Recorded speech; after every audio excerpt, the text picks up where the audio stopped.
Después de Los Reyes aparece el primer libro donde ya quizá está presente la manera de hacer de Cortázar, esa manera de hacer con la que nos acabaríamos identificando, que es Bestiario, donde se recopilan 6 cuentos.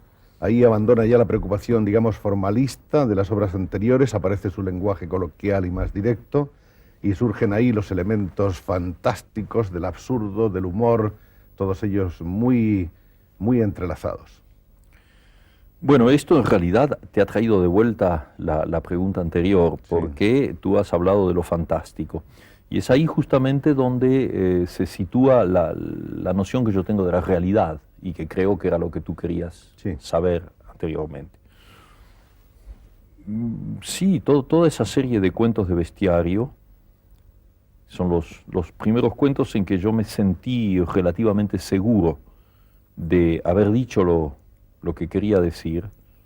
Son cuentos fantásticos, pero lo que pasa es que la noción de fantástico es una noción que también el diccionario, el cementerio, ha dividido para separarlo de lo real. Yo he dicho por ahí, y te lo repito porque creo que es bastante ilustrativo, que una de mis tristezas de niño fue cuando, habiendo leído una novela de Julio Verne, que es uno de mis maestros, que extrañamente, en vez de ser una novela de anticipación científica, era una novela fantástica, porque por primera vez planteaba el tema del hombre invisible, que luego Wells volvió célebre. Esa novela, que es poco leída, se llama El secreto de Wilhelm Storitz, a mí me había absolutamente fascinado.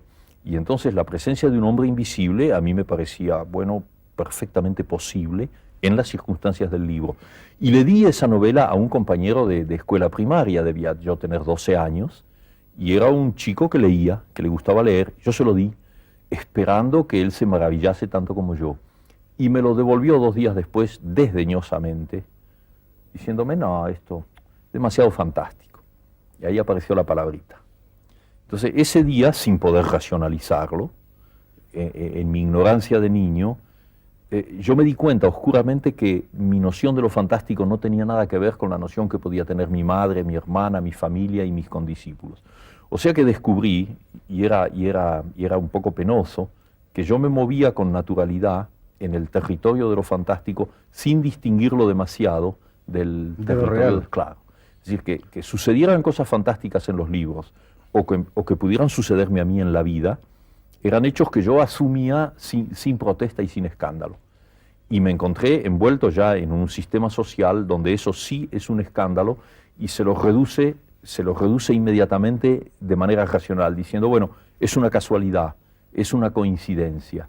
No, es una excepción. ¿Ves? Todas las maneras de echar hacia atrás lo que te está amenazando por otros caminos que los caminos de la lógica. Bueno, entonces, como ves, mi noción de fantástico es una noción que finalmente no es diferente de la noción del realismo para mí, porque mi realidad es una realidad donde lo fantástico y lo real se entrecruza cotidianamente. Lo fantástico a veces es la cara oculta de la moneda y a veces es la cara visible de la moneda. Sí, exactamente es eso. Ahí en Bestiario aparecen esas historias realmente fascinadoras, empezando por la de la señorita sensitiva que se cree que tiene un tigre, y continuando por otra serie de historias, todas ellas bellísimas. Por ejemplo, ahí está lo de esos hermanos expulsados de su casa, casa tomada. Hubo un tiempo en que se dijo que ese cuento, que es un cuento muy breve y profundamente intenso, era un cuento que quería ser como una alegoría del peronismo y de la situación argentina. ¿Es cierto o es una atribución de la calle? Sí. No, es absolutamente cierto, sí, y fue para mí una sorpresa enterarme de que existía esa versión. Fue quizá la primera vez en que yo descubrí una cosa que es muy bella en el fondo, y es la posibilidad de la múltiple lectura de un texto. O sea, descubrir que hay lectores que te siguen como escritor, que se interesan en lo que tú haces, y que al mismo tiempo están leyendo tus cuentos o tus novelas desde una perspectiva totalmente diferente de la mía en el momento de escribirlas, y que tienen una segunda o una tercera interpretación. Mi interpretación de ese cuento te la puedo decir, y ha sido dicho ya en otras entrevistas, eso es el resultado de una pesadilla.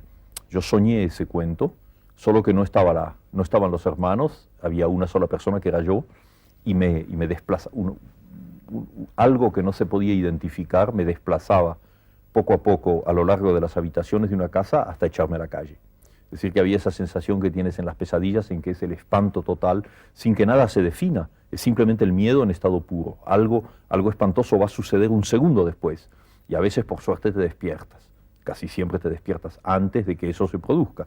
Bueno, en ese caso era lo mismo, había una cosa espantosa que avanzaba, indefinible, se traducía por ruidos, una sensación de amenaza que avanzaban así, entonces yo me iba creando barricadas. Retrocediendo y cerrando puertas. Exactamente, hasta que la última puerta era la de la calle.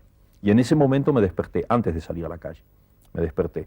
Y me acuerdo muy bien que inmediatamente me fui a la máquina de escribir y escribí el cuento de una sentada. O sea, que esa es mi lectura del cuento. Ahora, esa interpretación de que quizá yo estaba traduciendo mi reacción como argentino frente a lo que sucedía en la política, no se puede excluir, porque es perfectamente posible que yo haya tenido esa sensación que en la pesadilla se tradujo de una manera fantástica, de una manera simbólica. En realidad, cualquier análisis psicoanalítico de nuestros sueños te demuestran que ese terrible león es tu tía Juanita y que sí, claro, ¿no es cierto? Y que el gato es tu hermana y que... Cualquiera de las cosas que en la vida real te incomodan. Claro, sí. Se crea toda una simbología de sustituciones. Exacto. El sueño sustituye una cosa por otra, te lanza un mundo de símbolos, y bueno, y hacía falta Freud para explicarlos, y los que han venido después. Entonces, a mí me parece válido como posible explicación, no es la mía, en todo caso.